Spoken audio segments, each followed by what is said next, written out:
आदाब नाजरीन, आप पेश न्यूज़ देख रहे हैं और मैं हूं आपके साथ इमरान बढ़ाना। दिन भर की तमाम बड़ी खबरें लेकर मैं आपकी खिदमत में हाजिर हूं। आइए शुरुआत करते हैं इस बड़ी खबर से।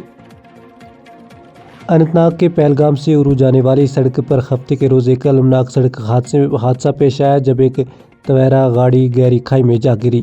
हादसे में गुजरात से ताल्लुक़ रखने वाले 2 सियाह जाँ बहक जबकि 2 दीगर जख्मी हो गए। मुतफ़ीन की शनाख्त बाउन बवासिर और इनकी अहलिया अवानी बवासिर के तौर पर हुई है। गाड़ी रईस अहमद भट्ट चला रहे थे।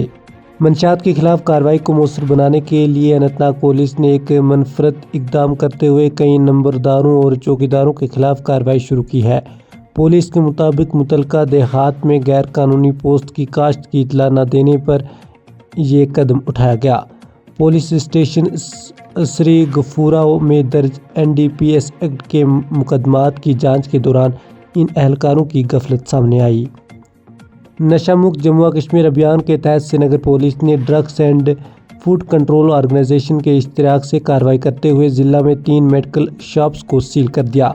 पुलिस के मुताबिक ये दुकानें ड्रग्स एंड कॉस्मेटिक्स एक्ट की खिलाफ वर्जी में मुलव्वस पाई गई। ये मुश्तरका तलाशी मुहिम नूरबाग इलाके में चलाई गई जो लेफ्टिनेंट गवर्नर की जानिब से शुरू करदा 100 रोज़ा मुहिम का हिस्सा है। जम्मू कश्मीर नेशनल कॉन्फ्रेंस के सीनियर रहनुमा और राज्यसभा रकन चौधरी मोहम्मद रमज़ान ने कहा है कि अगर दिल्ली चाहे तो चंद मिनटों में जम्मू कश्मीर में शराब पर पाबंदी लगा सकती है। बडगाम में पार्टी कन्वेंशन के मौके पर मीडिया से बात करते हुए उन्होंने कहा कि शराब तिजारत पर पाबंदी का इख्तियार LG इंतज़ामिया के पास है। उन्होंने मंशियात के खिलाफ मुहिम के साथ शराबबंदी पर भी अमली इक़दामात का मुतालबा किया। बारामूला के Sultanpura Pattan boys higher secondary school के प्रिंसिपल ने एक DDO पर स्कूल की सरकारी मोहर के मुबैना गलत इस्तेमाल और सरकारी फ़राइज़ में गफलत बरतने का इल्ज़ाम आयद किया है। ज़राए के मुताबिक प्रिंसिपल ने अप्रैल में मतअद्दिद शिकायत और याद दहानियाँ भी इरसाल किए, ताहम महकमा तालीम की जानिब से ताहाल कोई कार्रवाई अमल में नहीं लाई गई, जिस पर महकमाना जवाबदेही और निगरानी पर सवालात उठ रहे हैं।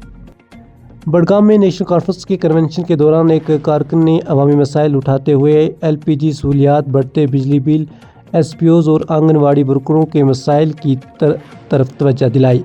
बाद में मीडिया से बात करते हुए कारकुन ने कहा कि इसका मकसद हंगामा करना नहीं बल्कि आम लोगों की मुश्किलात हुकूमत तक पहुँचाना था। इस वाक़े ने महंगाई, बेरोज़गारी और बुनियादी सहूलियात से मुतल्लिक़ अवामी बेचैनी को वाज़ह कर दिया। National institute of fashion technology Srinagar की जानिब से मुनक्कदा 3 रोज़ा कारीगर बेदारी वर्कशॉप फसाना नक्श कामयाबी के साथ अख्ताम पजीर हुआ। प्रोग्राम में कश्मीर भर से तकरीबन 40 कारीगरों ने शिरकत की। वर्कशॉप के दौरान कश्मीर दस्तकारी, डिज़ाइन, ब्रांडिंग, डिजिटल तशहीर और आलमी मंडियों से मुतल्लिक़ मुख्तलिफ सेशंस, मबासे और नुमाइशें मुनक्कद हुई। इख्तितामी तकरीब में शरीक कारीगरों को इस्नाद भी पेश किए गए। नाजरीन, ये थी दिन भर की तमाम बड़ी खबरें। इंशाल्लाह कल आपसे दोबारा मुलाकात होगी। तब तक के लिए अल्लाह हाफिज़।